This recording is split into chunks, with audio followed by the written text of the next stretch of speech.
Let me give you one piece of advice. Never grab a human by the collar. Grath did, and we're still cleaning his teeth off the floor. Look, I have been working station security for nearly 12 cycles now, and let me tell you something. I have seen every type of idiot the galaxy has to offer. My name is Vex, and I am what you would call a professional problem solver. Well, that is the polite way to say it. The honest way, I am the guy who throws drunk cargo haulers out of bars and makes sure nobody starts a plasma fire in the docking bays. I am Krago. 7 feet 2 inches of muscle, bone plating, and what my supervisor calls a naturally assertive personality. What she actually means is that my species evolved on a high-gravity world where everything wanted to eat us. So we got really good at hitting things first. Hard. Our bone structure is dense enough to stop most small-caliber projectiles, and our muscle fibers are about 3 times as efficient as the galactic average. We are built for violence, basically, which makes us perfect for station security. Trading Station Kelara 9 is not exactly the center of civilized space. It is more like the armpit of civilized space. If we are being honest here, we get about 40,000 transient visitors per rotation, most of them haulers, traders, smugglers, who are not quite good enough at smuggling, and tourists, who made some really questionable life choices. My job is to keep them from killing each other, or at least, to make sure they do it in ways that do not damage station infrastructure. You would be surprised how expensive hull repairs are. The station itself is a rotating wheel. Standard design. Nothing fancy. Docking spokes radiate out from the central hub like the legs of some mechanical spider. The outer ring holds all the fun stuff. Markets, cantinas, pleasure halls, fighting pits, and about 6,000 different places where people can make terrible decisions. Gravity at the outer ring is 0.9 standard, which is comfortable for most species. Not quite heavy enough for me to feel at home, but I manage. Security headquarters sits in Spoke 7, which gives us quick access to pretty much everywhere that matters. My shift starts at 2200 station time, which is when things typically start getting interesting. That is when the cargo haulers finish their loading shifts and head to the cantinas with their pay credits burning holes in their pockets. That is when the gamblers get desperate. That is when people start thinking that violence might solve their problems. Spoiler alert, it usually does not. But that does not stop them from trying. Now I have worked with a lot of different species over the cycles. Dranaki with their 4 arms and superiority complexes. Molkor, who can breathe methane and think that makes them special. Vilnari traders with their compound eyes and chittering language that sounds like someone stepping on bubble wrap. The point is, you learn pretty quick which species you need to watch, which ones are all bluster, and which ones will actually throw down when pushed. And then about 2 standard months ago the humans showed up. Oh man, the humans. First time I saw the bulletin about Earth being added to the registered trade worlds list, I barely paid attention. Another backwater planet full of primitives who just figured out faster than light travel. Happens every few cycles. They show up, they are all excited about joining the galactic community. They realize that nobody really cares about their little world, and then they settle into the boring routine of interstellar commerce. Standard stuff. What made the humans interesting, at least to my colleagues in security, was how pathetically fragile they looked.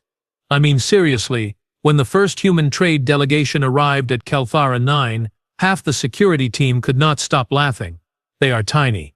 Average height maybe 5.5 feet, thin bone structure. No natural armor plating. No claws. No venom sacs. No bioelectric organs. Nothing. Just soft, squishy, pink or brown skin stretched over what looked like the galaxy's least impressive skeletal system. They are from a garden world, my partner Ralph kept saying, wheezing with laughter. Ralph is Molkor, built like a boulder with legs, and he found the whole thing hilarious. Look at them, Vex. Look.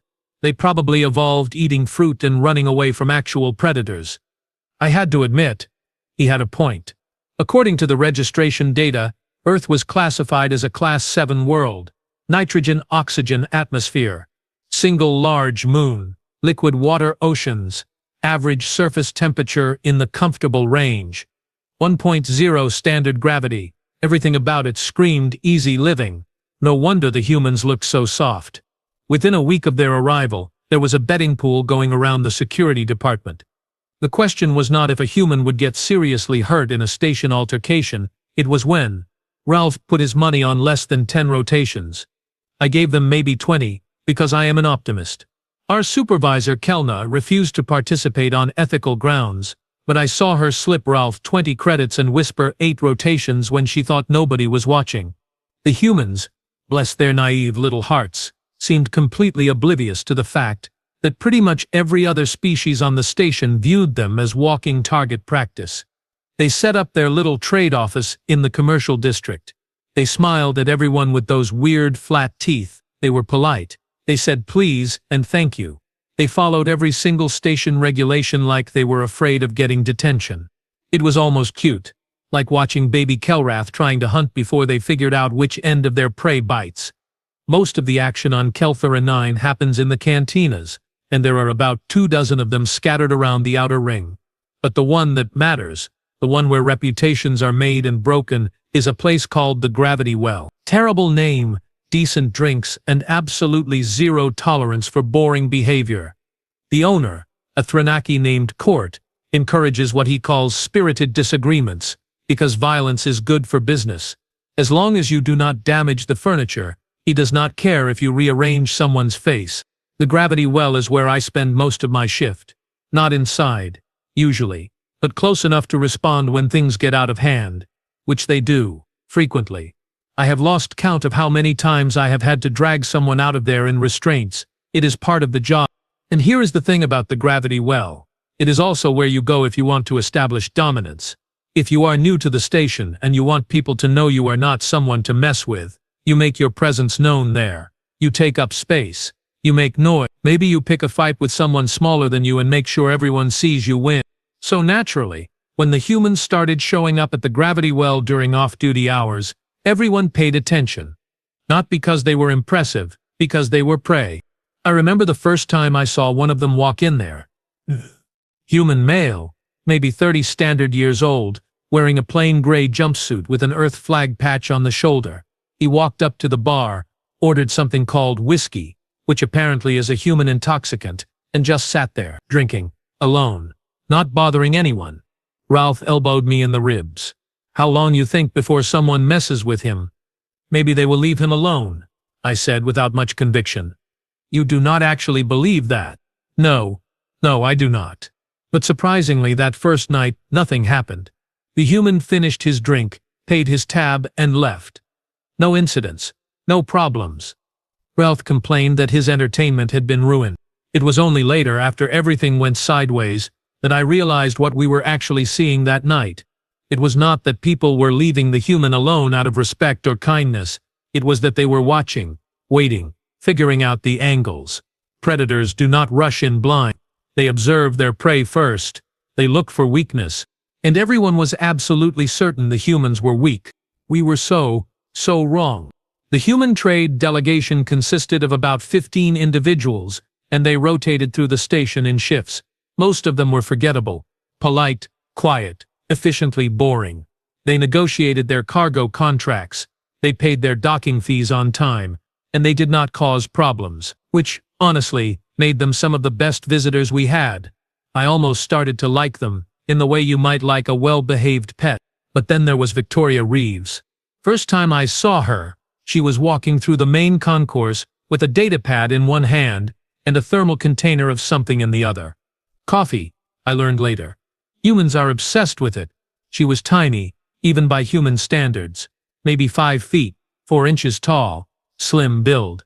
Dark hair pulled back in what they call a ponytail.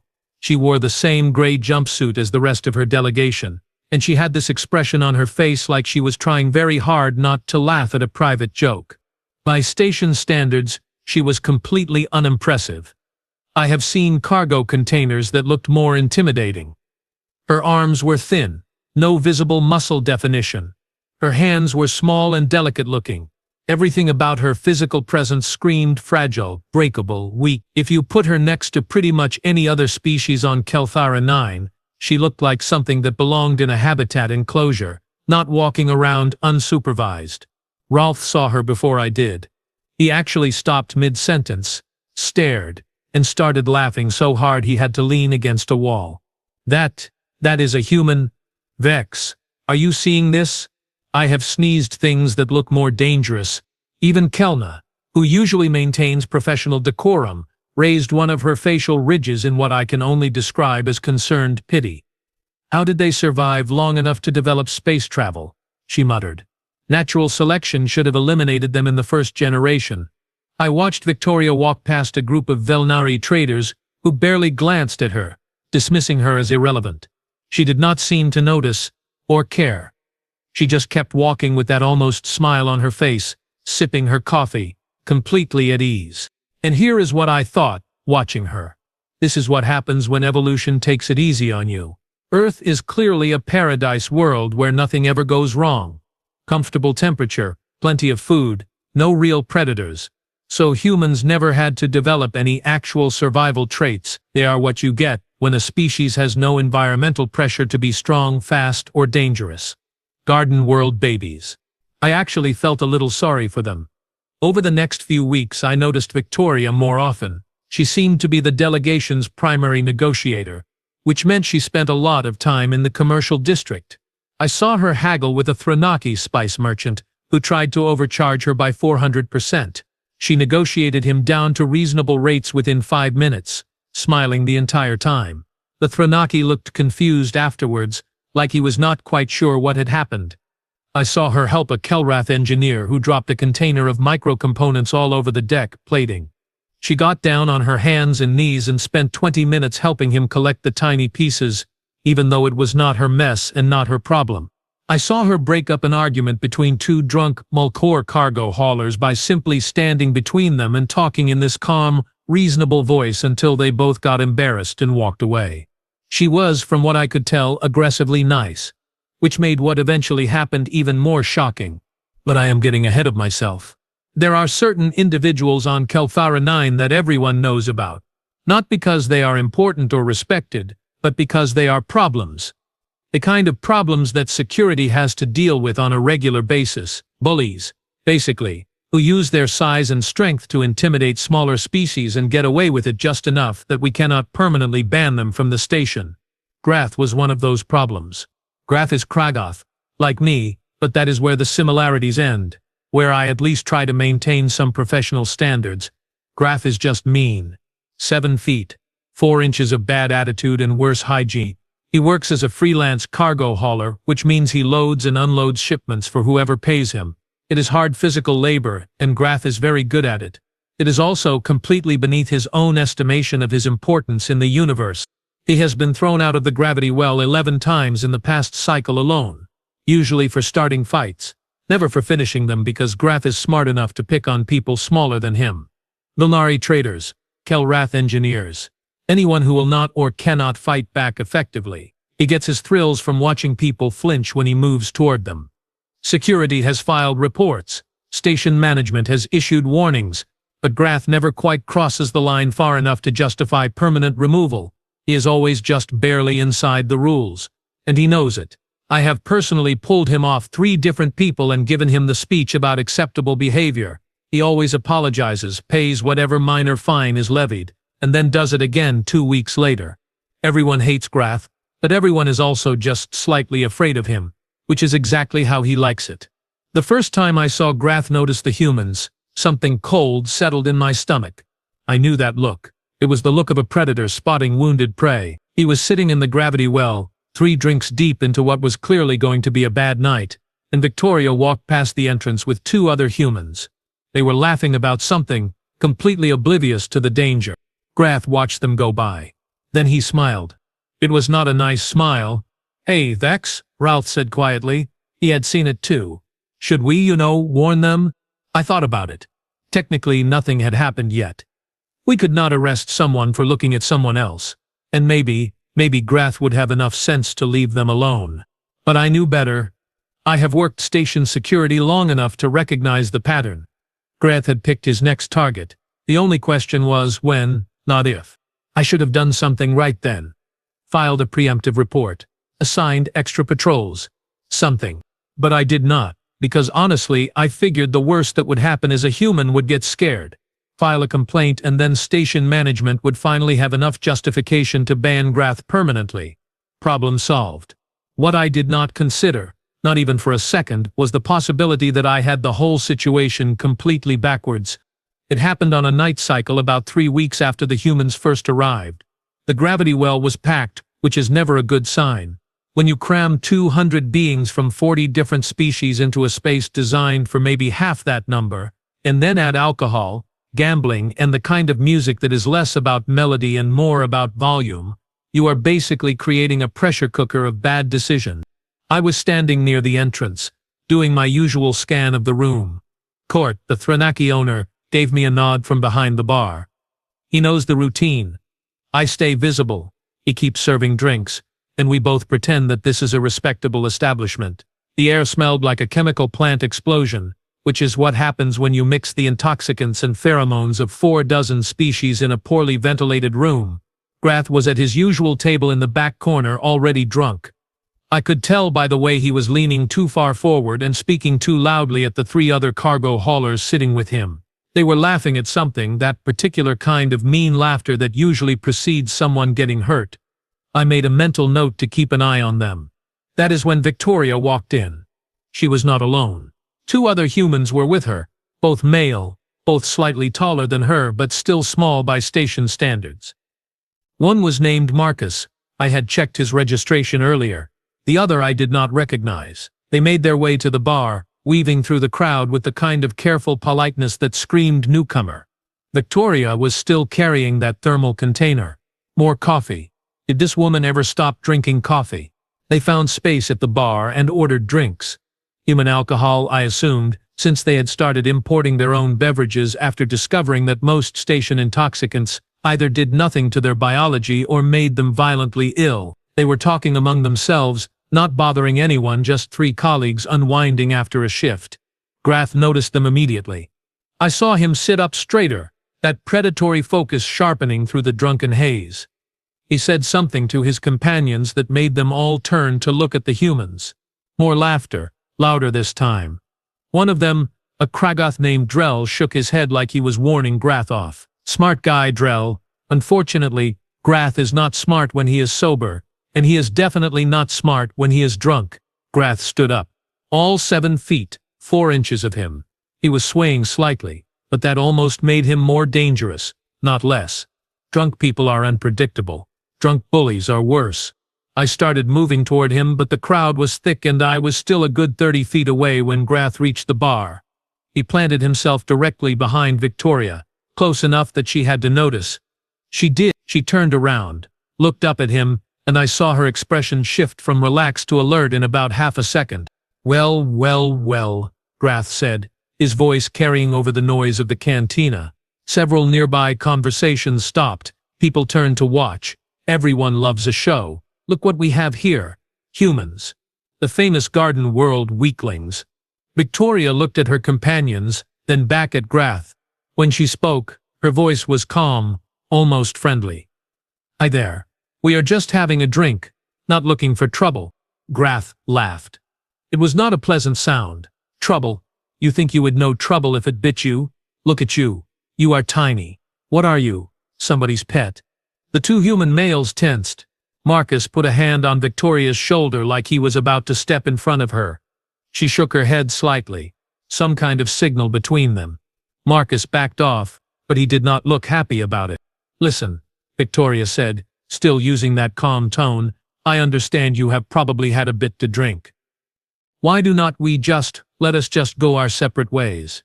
No harm done. We can all go back to having a nice evening. Wrong move. Grath interpreted her reasonableness as fear, her diplomacy as weakness.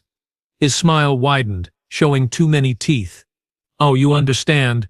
How generous. How weak. You know what your problem is, human. You are soft. Your whole species is soft. You come to our station, you walk around like you belong here, but you are nothing, nothing. I was close now, pushing through the crowd. I could see where this was going, and I needed to intervene before Grath actually made contact. Station regulations are very clear. Security can detain individuals for threatening behavior, but we have more latitude if physical contact occurs. I was hoping to stop this at the threatening stage. Victoria took a step back, hands up in a placating gesture. Okay, you have made your point. We are leaving. She turned to go. That is when Grath made his mistake. He reached out, fast for someone his size, and grabbed for the collar of her jumpsuit. The clear intention was to lift her off her feet, to humiliate her in front of the entire cantina, to establish dominance in the most physical way possible. I had seen him do it before to Vilnari traders, grab them by their clothing, lift them up, shake them a little, then drop them. Terrifying for the victim, entertaining for the crowd, and just barely not enough violence to warrant serious charges. His hand closed on the fabric of her collar, and then everything went sideways. I mean that literally. 1 second Grath was reaching for Victoria, the next second he was rotating sideways through the air.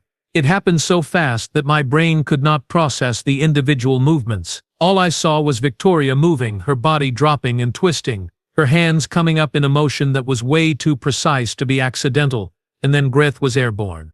7 feet, 4 inches, probably close to 400 pounds. Airborne. He hit a table occupied by 3 Mulkor traders. The table exploded into fragments. Drinks went flying. The Mulkors scrambled away, screaming in their high-pitched language. Grath crashed to the deck plating with a sound like a cargo container being dropped from a loading crane. The entire cantina went silent. I mean, dead silent. Even the music seemed to stop, though that might have just been my perception. 200 beings from 40 different species, all frozen, all staring at the small human woman who was now standing in a very specific stance, weight balanced, hands up, looking down at Grath with an expression that I can only describe as mildly annoyed. Grath groaned. He tried to push himself up. His right arm, the one he had used to grab Victoria, was bending at an angle that arms should not bend.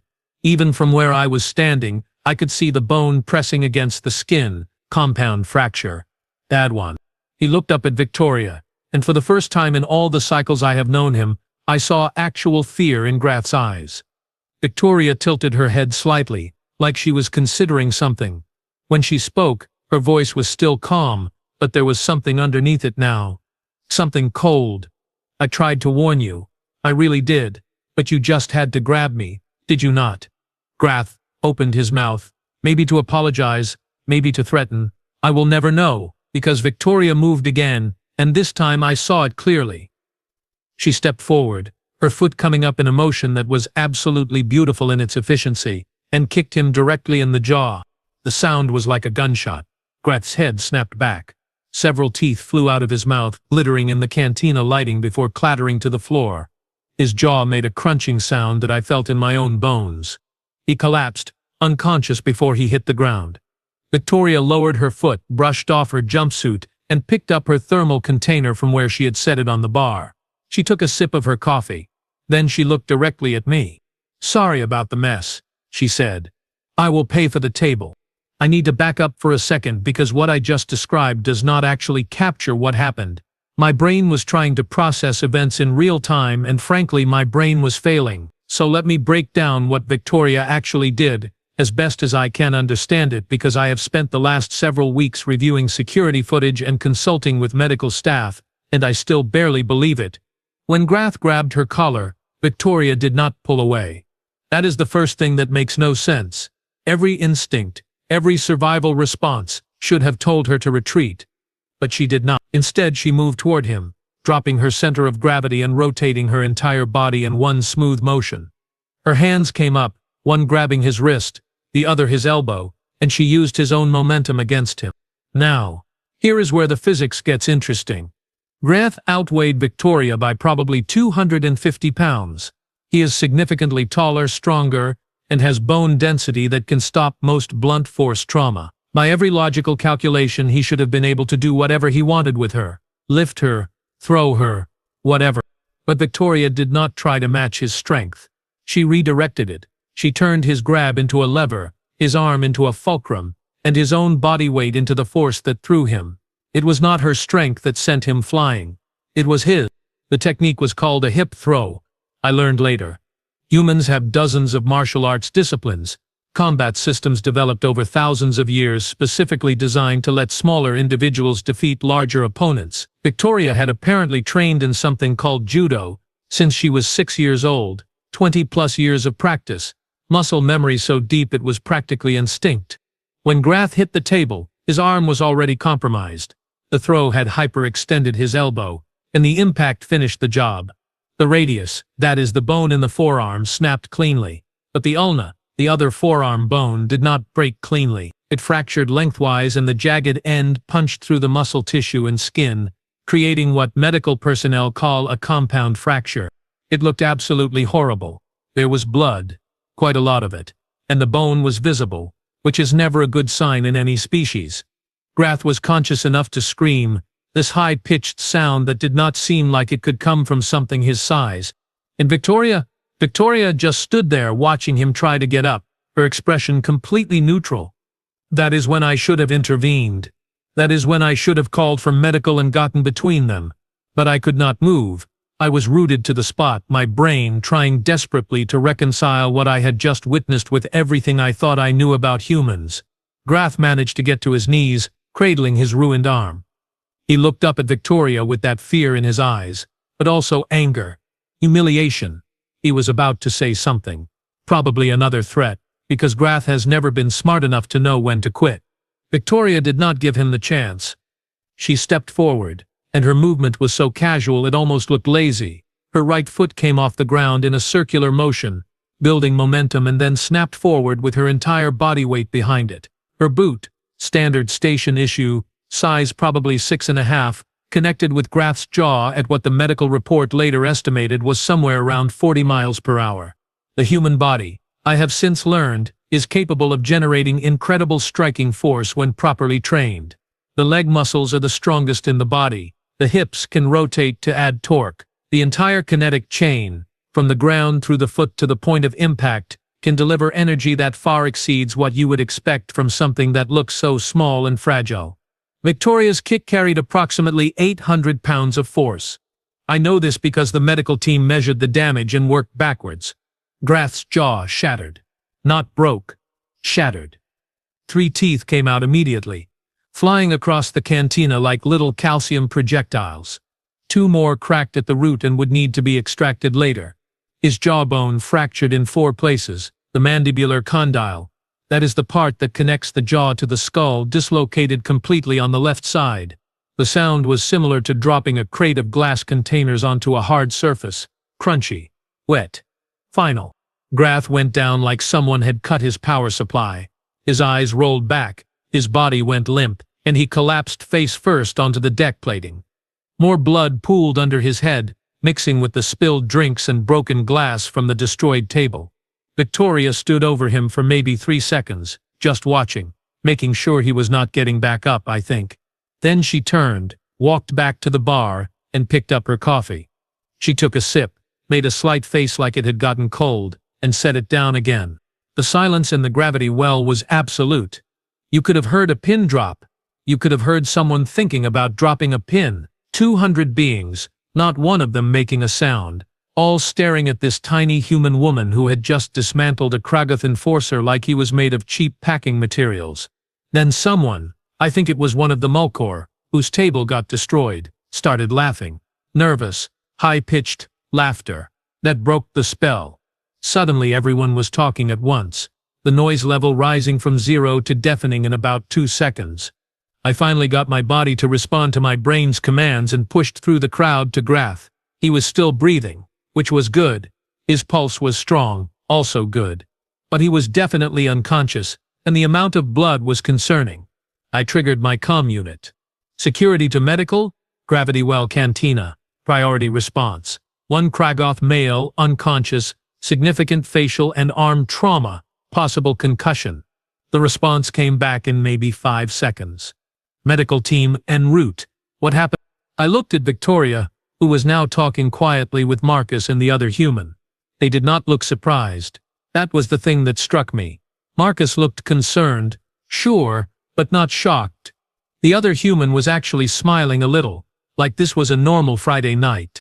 He picked a fight with the wrong person, I said into the comm. Rolf appeared at my shoulder, staring down at Grath, then at Victoria, then back at Grath. What just happened?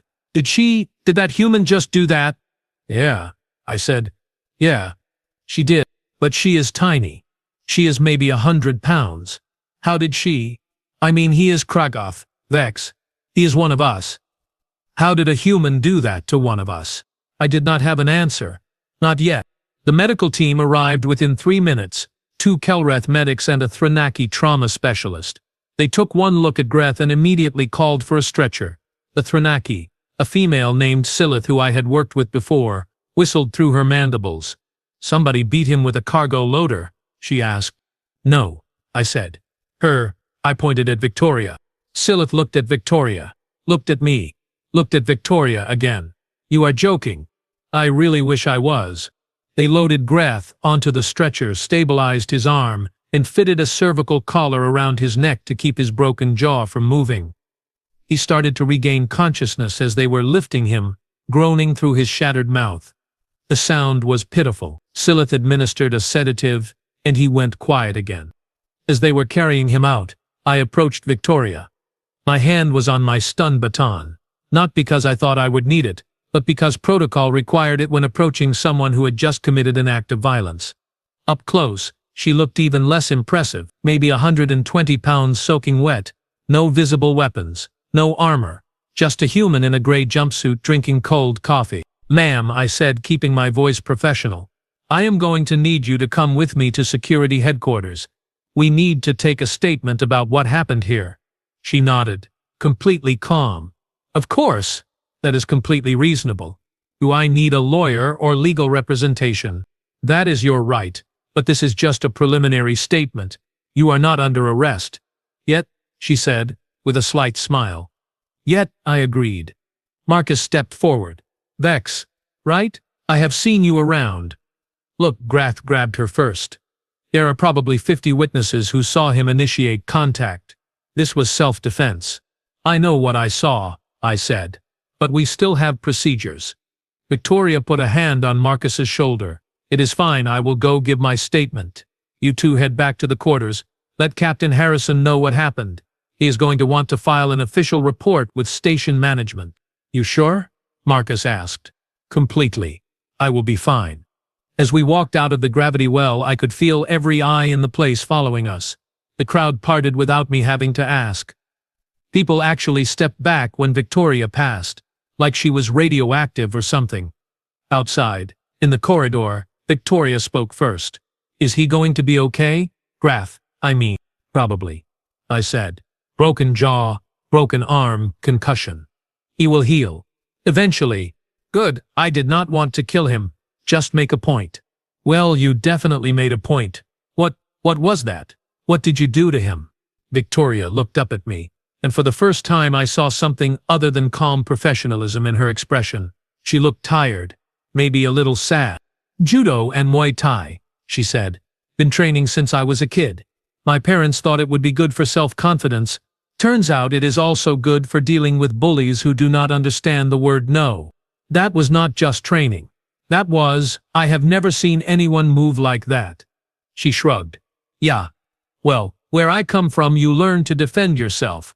The universe is not always friendly to people who look easy to push around."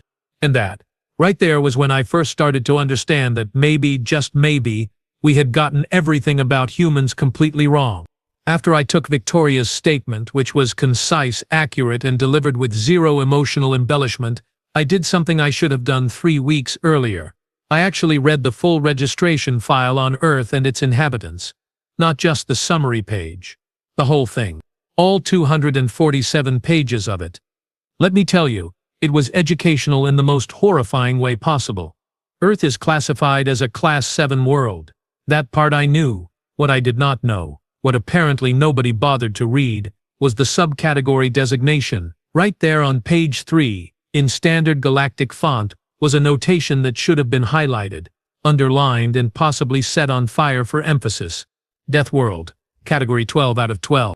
I actually had to look up what that meant, because in 12 cycles of station security work I had never encountered the term. The Galactic Environmental Database defines a death world as a planet where the environmental conditions, predator saturation, disease load, or evolutionary pressure creates extreme danger for the dominant species. Category 12 is the highest rating. It means that by galactic standards, Earth is actively trying to kill everything that lives on it. Let me give you some highlights from the report, just so you can appreciate how badly we miscalculated. Earth's gravity is 1.0 standard. That sounds normal, right? Comfortable even. What the report notes, in dry academic language, is that 1.0 standard is at the high end of the comfort range. Most garden worlds sit at 0.8 or 0.9. Humans evolved under constant pressure that is 10 to 20% higher than what most species consider normal. Their bone density is correspondingly higher. Their muscle efficiency is optimized for fighting that gravity every single day of their lives. Earth's atmosphere is 21% oxygen. The report flagged this as unusually high. High oxygen content supports larger organisms and more energetic metabolisms. It also makes everything more flammable, which apparently was not a problem for Earth's evolutionary path because everything there evolved to deal with it. Humans can metabolize energy faster than most species. Their endurance is exceptional. They can run for hours if they need to. Earth's predator load. Oh man, the predator load. The planet has thousands of apex predator species, many of which view humans as potential prey. Humans did not evolve in a safe ecological niche. They evolved in direct competition with creatures that had claws, fangs, venom, and millions of years of hunting optimization. Know how humans survived? They got smart, they got cooperative, and they got extremely good at violence. The report included a list of Earth's most dangerous species. I stopped reading after the first page because it was giving me anxiety. Giant reptiles that can run 40 miles per hour. Cats that weigh 600 pounds and can snap a neck with one bite. Bears. The report spent 3 paragraphs on bears. Apparently they are omnivorous mammals that can weigh up to 1,500 pounds, run 30 miles per hour, and have been known to fight humans for futtery. And humans, insane as it sounds, sometimes win those fights. Then there are the environmental hazards. Earthquakes, volcanoes, hurricanes, tornadoes, floods, droughts, temperature variations that swing from -40 to +50 degrees Celsius depending on location and season. Humans built their entire civilization while dealing with a planet that regularly tries to kill them with natural disasters. But here is the thing that really got me. The thing that made me sit back in my chair and stare at the wall for a solid 10 minutes. Humans are not even the apex predator on their own planet. They are somewhere in the middle of the food chain. They survived, and eventually dominated, through intelligence, cooperation, and the kind of brutal pragmatism that comes from 10,000 generations of being both predator and prey. Every single human walking around this station is the descendant of survivors. Not the lucky ones who happen to live on an easy world. The ones who fought for every single day of their existence against a planet that was actively hostile to their survival. And we thought they were weak. We thought they were soft. We thought they were garden world babies who got lucky with technology. I started having flashbacks to every interaction I had witnessed with humans over the past 3 weeks. Victoria helping that Kelrath engineer pick up dropped components. At the time I thought she was being nice. Now I realized she was operating under extraordinary restraint. She could have ignored him. She could have been annoyed. But she chose kindness, even though her instincts, her evolutionary programming, probably told her that showing weakness was dangerous.